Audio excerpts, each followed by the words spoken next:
वही कलंकी सुमंत हूं जिसने राम को वन में छोड़ा है। अब ये मुंह दिखाने लायक रहा नहीं, इसलिए तमसा नदी के तट पर बैठकर पूरे दिन की प्रतीक्षा किए कि दिन निकल जाए, रात में चलूंगा। रात के अंधेरे में अयोध्या प्रवेश करते हैं। मां कौशल्या के कक्ष में गए, जाकर देखा चक्रवर्ती जी महाराज धरती पर पड़े हुए थे। ऐसा लगा मानो किसी ने चंद्रमा से उसके अमृत को निचोड़ लिया हो और चंद्रमा को आकाश से उतार कर धरा पर रख दिया। मलिन वस्त्र, नेत्र बंद है, मूर्छित अवस्था में भी महाराज के मुख से केवल राम ही राम निकल रहा है। अचेतन अवस्था में भी जो चैतन्य है वही रघुनाथ जी है?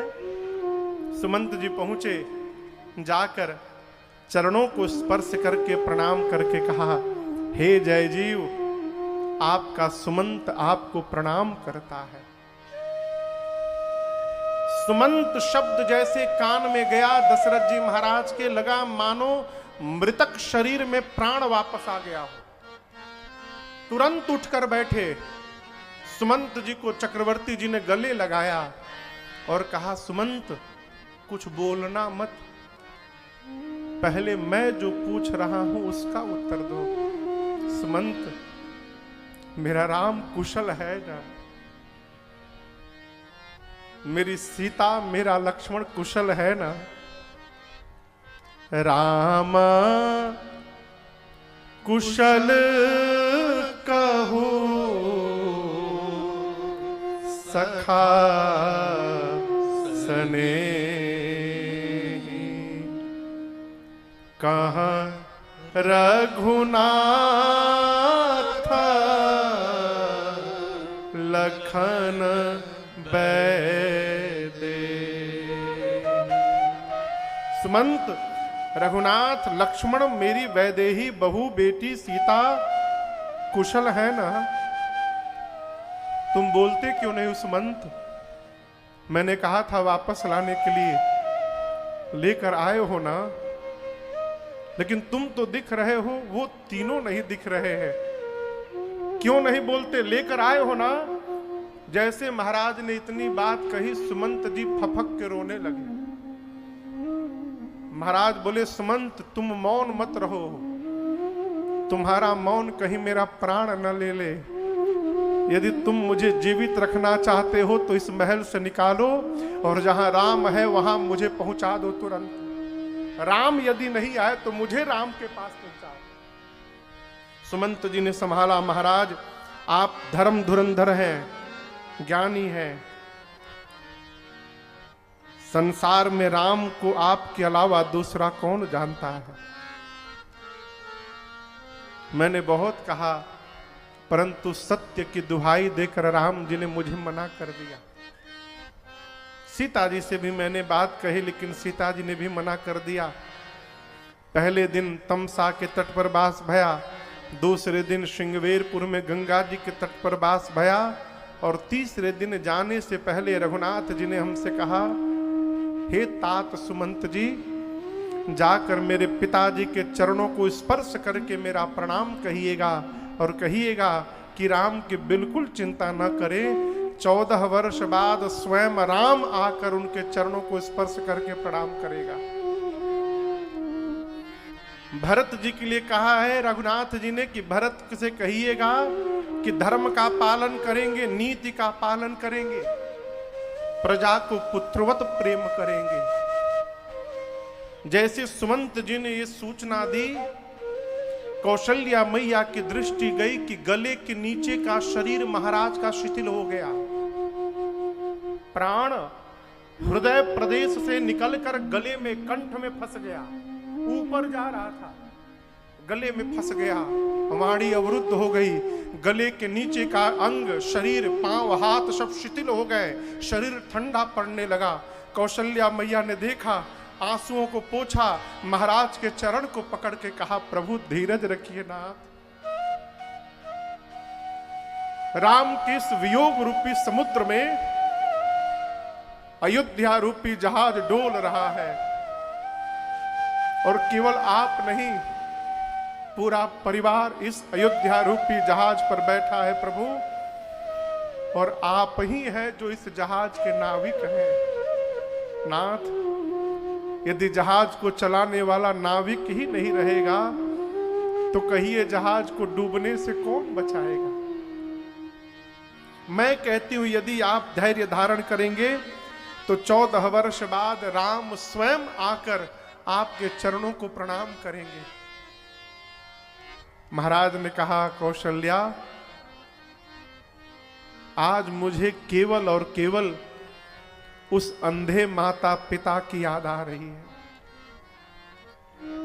श्रवण कुमार के माता पिता ने मरने से पहले मुझे शाप दिया था। और आप समझिएगा, ये बात अब तक दशरथ जी छिपा के रखे हैं, किसी को बताया नहीं है। पहली बार कह रहे हैं कौशल्या, श्रवण कुमार के माता पिता ने मरते समय मुझे शाप दिया था कि दशरथ, जिस प्रकार पुत्र के वियोग में हम अपने प्राण का त्याग कर रहे हैं, एक दिन इसी प्रकार तुम भी अपने पुत्र के वियोग में मरोगे। लेकिन तुम्हारा दुर्भाग्य होगा, हमारे पुत्र की तो मृत्यु हो गई है, परंतु तुम्हारे पुत्रों की मृत्यु नहीं होगी। लेकिन तुम अपना दुर्भाग्य देखना, जब तुम मरोगे तो तुम्हारे 4 में से एक भी पुत्र तुम्हारे आंखों के सामने नहीं रहेगा। आपको पता है, राम जी के बन गए, उसके बाद वो 6वीं रात्रि थी। कौन सी रात्रि थी? 6वीं। महाराज अपने आप को धिक्कारने लगे, अभागे, राम को गए 6 दिन हो गए और अब तक तुम्हारा प्राण नहीं निकल कर गया। मानो महाराज प्रायश्चित कर रहे हो। एक एक दिन के बदले महाराज ने एक एक बार रघुनाथ जी का नाम लिया। राम राम कही, राम कही, राम राम कही, राम तन परिहरि रघुबर बिरह, राम गयो सुरधाम। 6 बार मुख से राम राम राम राम राम राम कह के श्री चक्रवर्ती जी महाराज ने उसी समय, जैसे कोई तिनके का त्याग कर देता है, महाराज ने अपने प्राण का त्याग कर दिया। यहां गोस्वामी तुलसीदास जी महाराज कहते हैं, दशरथ जी महाराज ने अपने जीने का और मरने का दोनों का फल पाया। कैसे? जियना मरना फल दशरथ पावा, जियना मरना फल दशरथ पावा, अंड अनेक अमल जस छावा, अंड अनेक अमल जस छावा, जियत रामा विधु बदन निहारा, रामा विरह करी मरण सवार,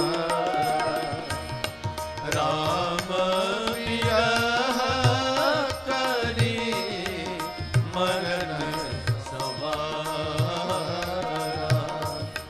राम विरह करी मरण सवार,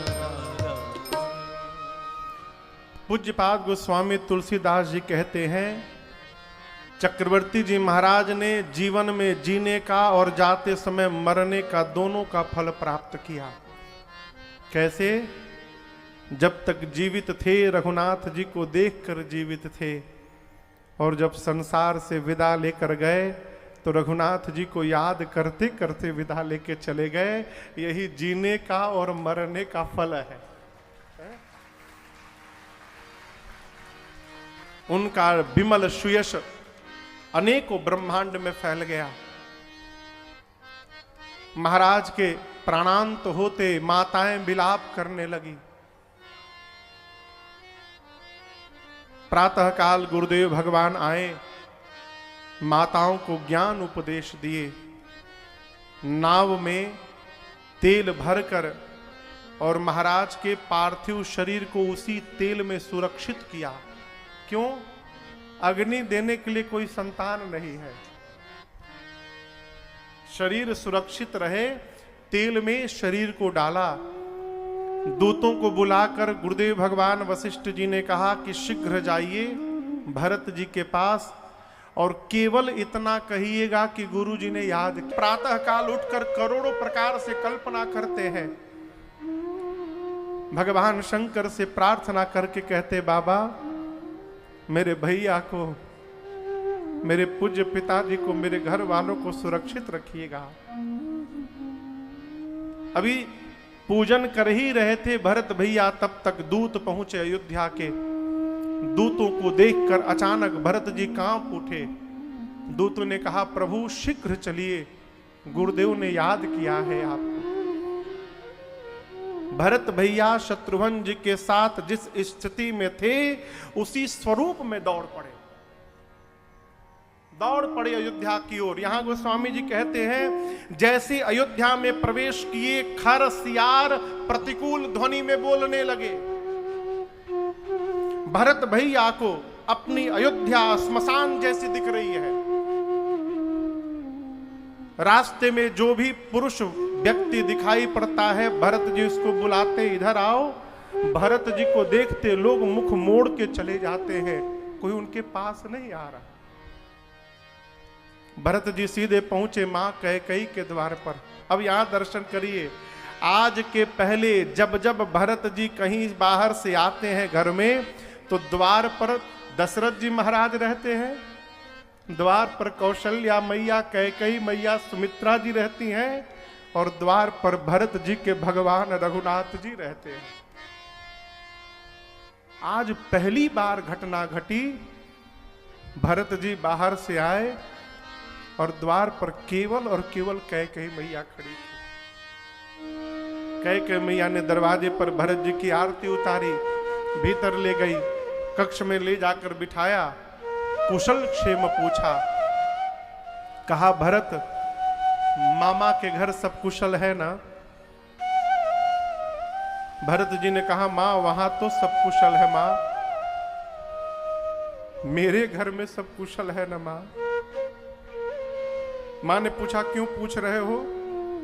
भरत जी कहे, मां जो अयोध्या की प्रजा भरत को प्राण के समान प्रेम करती थी, वही अयोध्या की प्रजा आज भरत का मुख नहीं देख रही थी।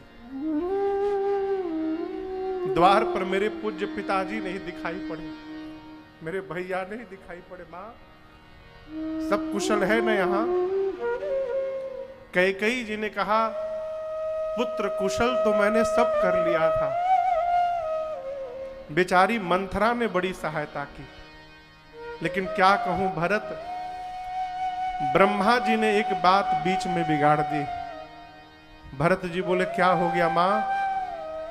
कैकेयी मैया ने कहा, लाला सब ठीक हो गया था, लेकिन क्या कहूं, अचानक आपके पिताजी नहीं रहे। अब ये भरत भैया सुने पिताजी नहीं रहे, खड़े खड़े गिर पड़े। तात तात हां तात पुकारे, हे तात कह के भरत जी खड़े खड़े गिर पड़े। जिस प्रकार जल से मछली को निकाल कर बाहर छोड़ दीजिए और मछली जैसे तड़पने लगे, भरत जी छटपटाने लगे। मां लिपट के लगी संभाल करने। भरत जी ने कहा सीधे सीधे कारण बताओ।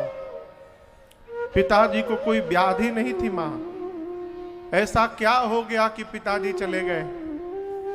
अब यहां दर्शन करिए, कैकेयी मैया के कानों ने आज आखिरी बार अपने पुत्र के मुख से अपने लिए मां शब्द को सुना।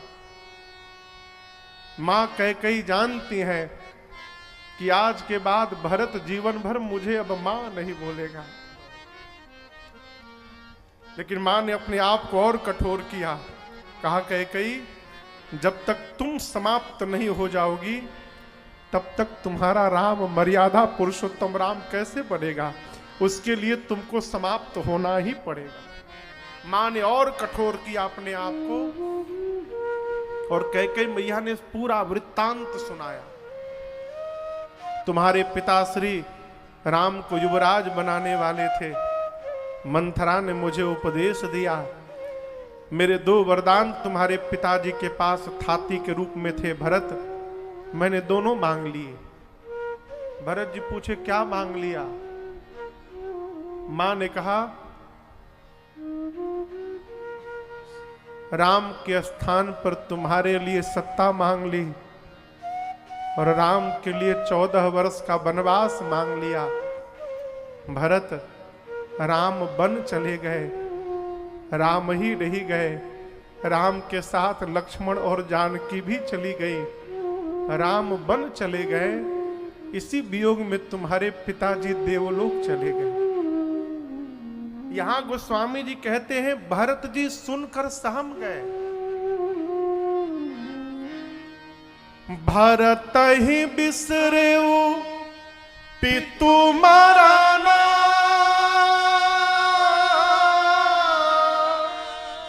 सुनत राम बन गए। हे तू अपन पाँव जान जिया, थकित रहे धरे। भरत जी सुने कि पिताजी की मृत्यु भैया के वनवास के कारण हुई, भैया वन चले गए। रघुनाथ जी के वनवास की सूचना मिलते भरत जी पिताजी की मृत्यु भूल गए।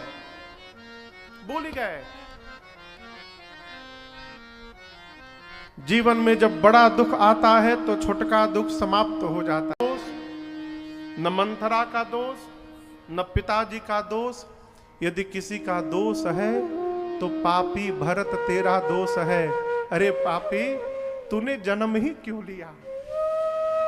न तू जन्म लेता, न तुझे राजा बनाने का स्वप्न ये कैकेयी देखती। आज मुझे पता चला मोर जन्म रघुबर बन लागी, मेरा जन्म ही भैया को वनवास देने के लिए हुआ है। भरत जी अपने आप को कोसने लगे।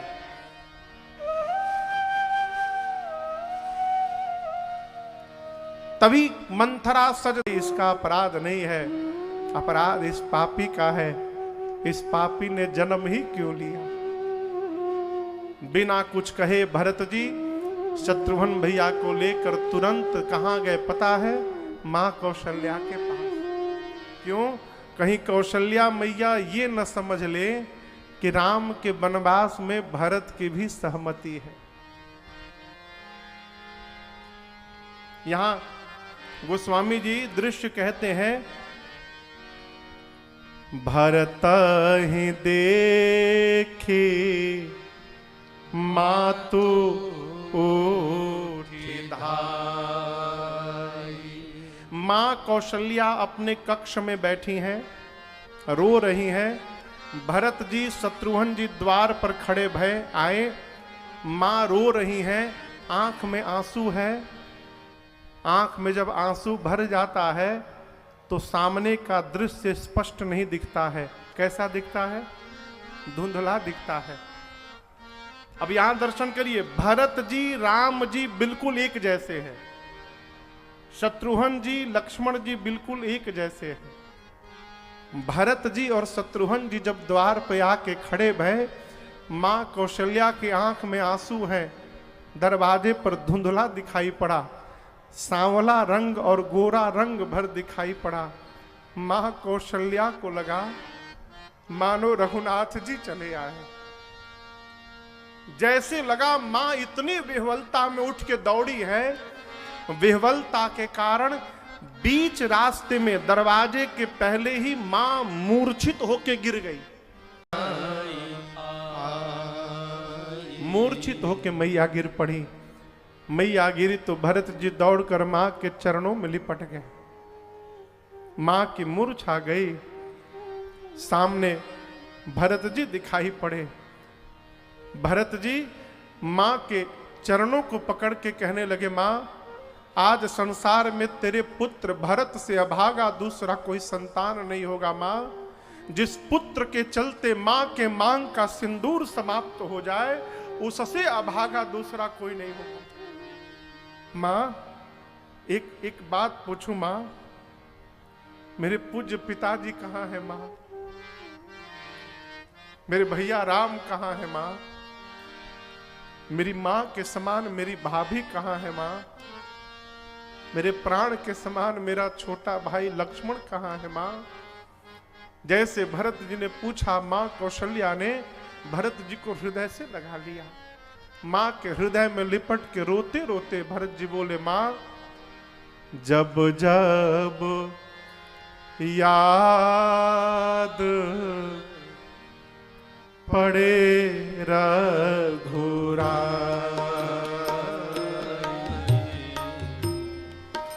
जब जब याद पड़े रघुराई,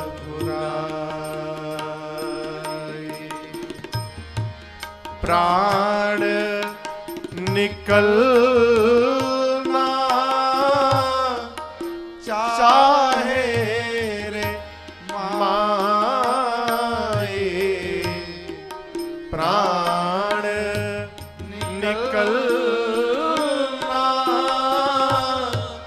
चाहे रे माए,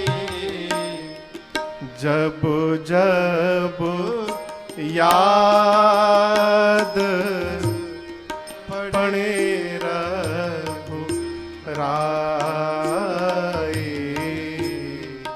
जब जब याद पड़े रघुराई। भरत जी पूछे, मां भैया भाभी और लक्ष्मण पांव में पादुका पहने हैं ना मां?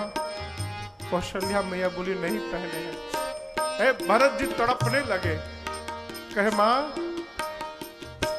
कैसे होंगे भैया मेरे तपती धरा और जलती धूप में, हो कैसे होंगे भैया मेरे तपती धरा और जलती धूप में, हो कंकरीली राहें नंगे पांव भाभी होंगी किस रूप में, हो कंकरीली राहें नंगे पांव भाभी होंगी किस रूप में, कोई न समझे, कोई न समझे पीर पराए, जब जब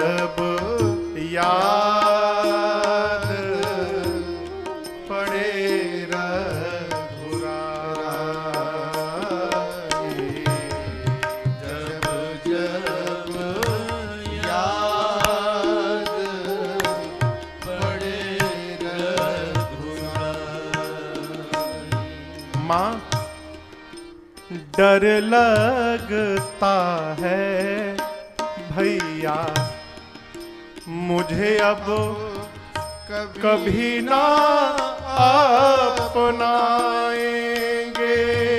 हो। डर लगता है भैया मुझे अब कभी ना अपनाएंगे हो। अपने हृदय का शीशा कैसे हम निकाल कर दिखाएंगे हो। अपने हृदय का शीशा कैसे हम निकाल कर माँ कैसे सहेंगे कैसे सहेंगे ये लंबी जुदाई जब जब याद पड़े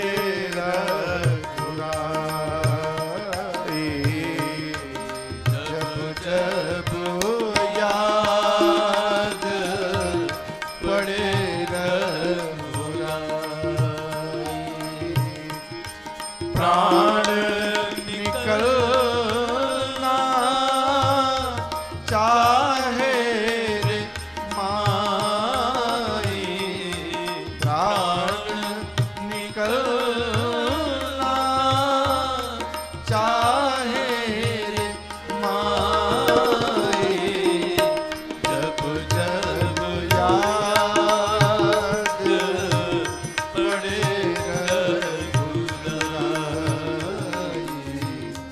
जब जब याद पड़े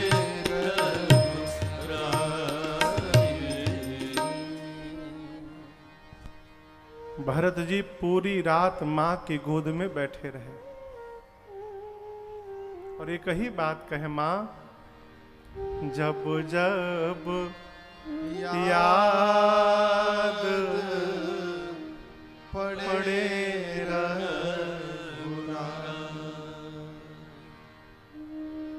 भरत जी यहां पर मां कौशल्या को 28 पाप बताए हैं।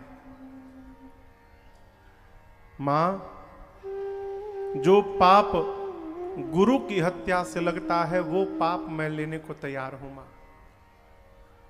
कब? यदि रघुनाथ जी के बन जाने में मेरी तनिक भी सहमति हो तो।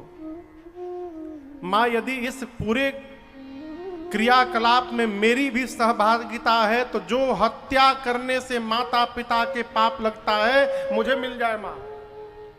मां अंक में पल रहे संतान की हत्या से जो पाप लगता है मां मुझे मिल जाए मां। ऐसे कहते कहते भरत जी 28 पाप बता गए। कहे मां इन सभी पापों को मैं लेने को तैयार हूं यदि भैया के बन जाने में मेरी सहमति है। कौशल्या जी ने कहा, पुत्र भरत, सूर्य के आने के बाद अंधकार समाप्त होता है, लेकिन एक बात कहूं पुत्र, यह संभव है कि किसी दिन अंधकार ही सूर्य को समाप्त कर डाले। हो सकता है जल से निकलकर मछली मरे नहीं जीवित बच जाए, हो सकता है पुत्र। ज्ञान होने के बाद भी जीवन से मोह समाप्त न हो, भरत, हो सकता है, असंभव नहीं है। समुद्र को पीने वाले अगस्त ऋषि अंजुरी भर पानी में डूब जाए, हो सकता है, लेकिन मैं कहती हूं कि मेरा पुत्र भरत अपने भैया राम के विरुद्ध जाकर कोई व्यवहार करेगा, किसी युग में संभव नहीं है, ऐसा कदापि नहीं हो सकता। और भरत जो ऐसा कहेगा ना, उसको सपने में भी सुगति प्राप्त होने वाली नहीं है। रात भर भरत जी मां के पास बैठे रहे। प्रातः काल गुरुदेव भगवान वशिष्ठ जी, वामदेव जी, सचिव, महाजन सभी लोग आए। अरे मुनि बहु भांति भरत उपदेश,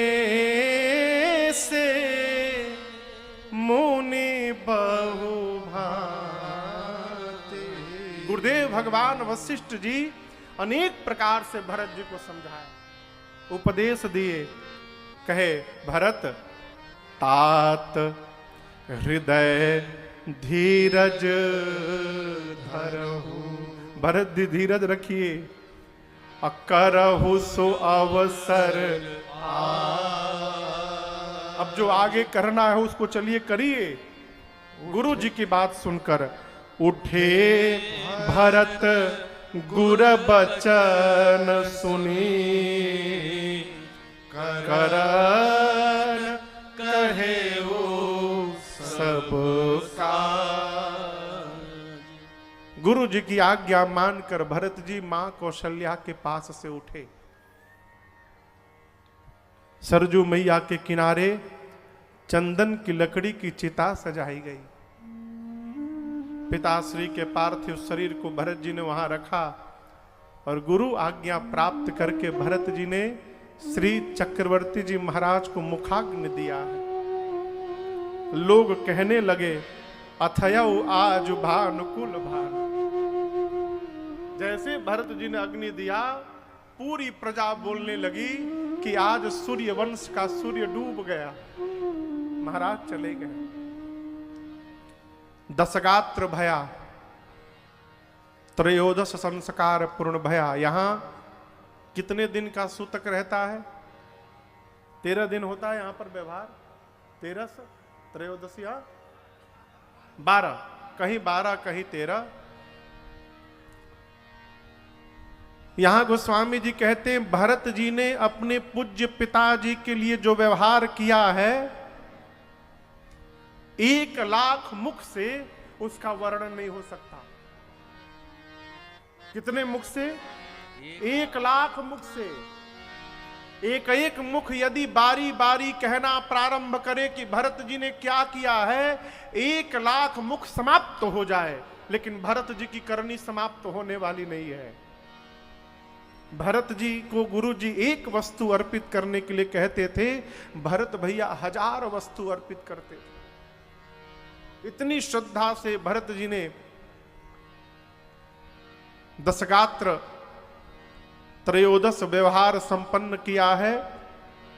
13 के बाद 2 दिन बीते। गुरुदेव भगवान चिंतित है कि अयोध्या के राज सिंहासन पर कोई नहीं बैठा है, सिंहासन रिक्त है। 2 दिन बाद गुरुदेव ने सभा बुलाई। उस सभा में सारा परिवार, पूरे सभासद लोग और नगर के जो श्रेष्ठ श्रेष्ठ गणमान्य लोग थे, सभी आए। भरत जी को गुरु जी ने अपने पास में बिठाया। भरत वशिष्ठ निकट बैठा। पास में क्यों बिठाया? जिसको समझाना होता है ना, उसको पास में बिठाया जाता है। समझाने वाले को दूर नहीं बिठाया जाता है। भरत जी को गुरु जी ने पास में बिठाया। जगत की पहले न्यायिक चर्चा की। वचन के प्रति महाराज दशरथ की निष्ठा को बताया। महाराज के वचन में राम जी की निष्ठा को बताया। राम जी के चरणों में लक्ष्मण जी और सीता जी की निष्ठा बताई। और इतना बताते बताते गुरु जी रोने लगे। आप दर्शन